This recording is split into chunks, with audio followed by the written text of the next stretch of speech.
I'm going to back up and point out something that is often missing in this discussion. Namely, we must remember that because of Adam's sin, none of his descendants deserve to live. None of his descendants deserve to live because we are all born corrupted by Adam's sin. Consider Romans chapter 3, verses 10 through 18. There is no one who does right, not even one. There's no one who understands, no one who seeks God. All have turned away. They've altogether become worthless. There is no one who does good, not even one. Their throats are open graves. Their tongues practice deceit. The poison of vipers is on their lips. Their mouths are full of cursing and bitterness. Their feet are swift to shed blood, and misery are swift to shed blood. The poison of vipers is on their lips. Their mouths are full of cursing and bitterness. And the way of peace they do not know. There is no fear of God before their eyes. What are we to say about a person who has no interest in God, doesn't do good, but lies constantly, slanders constantly, curses constantly, and if they have the opportunity, will murder anyone who gets in their way? What are we to say about such an individual? Wouldn't these people qualify as moral monsters? I think so. But that's the Scripture's testimony to about every person outside of the work of the Holy Spirit. Every single person. Therefore, every person is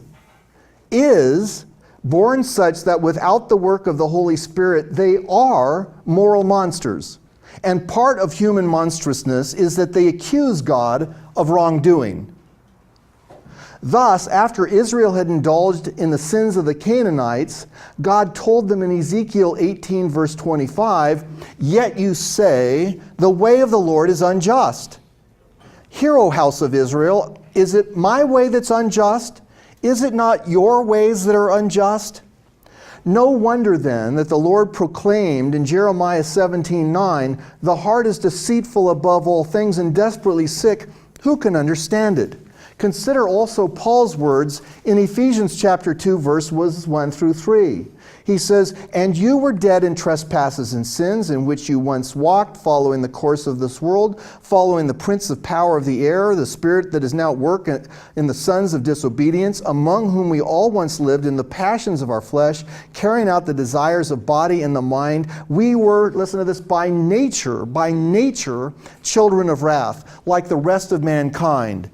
Consider again, by nature, we were children of wrath. After all, in Genesis chapter 3, the Lord warned Adam and Eve not to eat from the from the tree of the knowledge of good and evil. He said, "Because on the day that you eat of it, you will surely die." God didn't add, "You will surely die in your sleep at a ripe old age of natural causes." He just said, "You will surely die." Thus, every person begins life under the sentence of death. I could quote many more verses, but there isn't time, so I'm going to sum it up simply to say that all people, and that includes all children, are inherently corrupted, and because of that corruption, they are, again, by nature, children of God's wrath. Sadly, the lack of understanding regarding the doctrine of original sin has rendered Christianity incomprehensible, or at least much of Christianity incomprehensible to many Christians.